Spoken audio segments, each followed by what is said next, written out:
holds one together.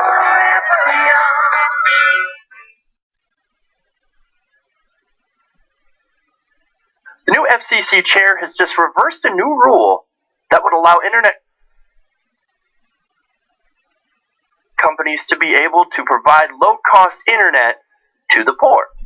Now, the move that was announced Friday by FCC Chairman Ajit Pai reverses a decision by his predecessor Tom Wheeler that would affect 9 different companies who were planning to offer affordable internet to low-income households.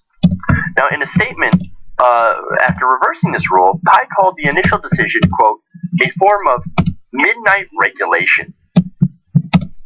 Because they would know all about midnight regulation. He said these last-minute actions, which did not enjoy the support of the majority of commissioners at the time they were taken, should not bind us going forward. Now, let me give you some details about this program and why it was defunded. Now, it was called Lifeline, and it provides registered households with a $9.25 a month credit, which can then be used to buy home internet service. I assume at a vastly reduced price. Now, as many as 13 million Americans may be eligible for Lifeline that do not have broadband service at home. The FCC found roughly 900 service providers participate in the Lifeline program. Now, one of the companies, Kajit Inc., I love this, that had been initially granted permission to provide service through Lifeline, is objecting to this new reversal. Now, can I just do this little aside here? Kajit Inc. This one approves of that name. If you get it, you're awesome. Now, he said, the Kajit founder, Daniel Neal, said, I'm most concerned about the children we serve. We partner with school districts, 41 states and the District of Columbia, to provide educational broadband so that poor kids can do their homework. So, look, that's obviously super important, right? Because look, this seems to be an essential service. You want people to be educated, and look, there are still poor people not having access to a computer or reliable internet, and there's a lot of online coursework now, and so kind of like having an internet connection is kind of required in this day of age. It's almost like having a car at this point. Now, of course, high-speed internet is something a lot of us take for granted. So to reverse a rule that makes it more accessible, it's going to end up hurting those poor people who wouldn't have it otherwise. Now, Pai has claimed that he wants to, quote, close the digital divide, and has made this his central axis of his policy agenda. Now, what is the digital divide? Basically, it's a term that describes the gaps in U.S. broadband penetration, particularly among seniors, minorities, and the poor, the people who can't get this internet service. Now, the new move, however, reversing this rule, actually makes the gap bigger, because it will make it more difficult for low-income Americans, the elderly and the poor and minorities, to access the internet. Now, you have a quote by Gene Kimmelman, who's president of the consumer advocacy group Public Knowledge, saying, quote, the most obvious fact in our society is that high-speed internet is astronomically expensive for the middle class and down. Yes, it's incredibly expensive, and that might have something to do with the regional monopolies. Having 1 or 2 cable or internet providers in one area leads to not a lot of competition, which of course leads to higher prices.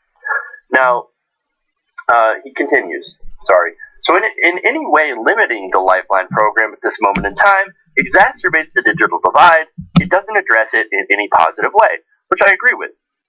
So why is the FCC commissioner doing something to reduce access if access is one of his goals? It seems a little counterintuitive to me. Well, according to the decision revoking the 9 approvals, this would promote program integrity by providing the FCC with additional time to consider measures that might be necessary to prevent further waste, fraud, and abuse in the Lifeline program, despite no evidence that there is widespread abuse, or fraud, or waste.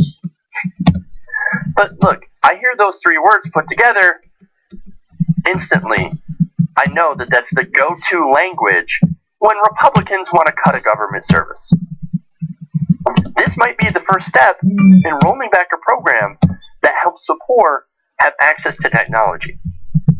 And remember, Lifeline doesn't just deal with the internet. It deals with other technological stuff as well. And of course, anything that goes to helping the poor do anything, well, it has to be eliminated because, well, waste, fraud, and abuse. It's waste, fraud, and abuse.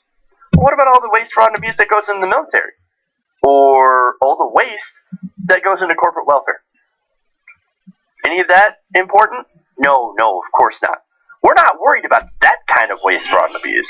No. We're just worried about the stuff that goes to poor people. Because fuck poor people. Look, spending money on giving poor people credit so they can get online, to, I don't know, get information, do their schooling online, or even look for jobs, that is now somehow no longer a priority now that Republicans are in office. It seems like, I don't know, maybe they want to keep people uneducated and without opportunity. The very opposite things that they espouse, the things that they say they want to do. And look, Ajit Pai is the same guy who wants to kill net neutrality rules, which is actually going to prevent ISPs from slowing down content that they either don't agree with or belongs to a competitor. So, look, his priorities, it's not to end the digital divide or to help Americans increase their access to broadband or the internet or anything like that. No. His priorities are simply doing what the donors tell him to do. The big telecom companies. And those priorities do not include helping poor people. If you think they're on your side, they're not. They're looking out for their own pocketbook. And that's what this is about. Hey everybody, thanks for watching this video. If you want to see more like this, please hit the subscribe button below. And if you want to support truly independent progressive media, please consider becoming a patron at patreon.com/TYTNation.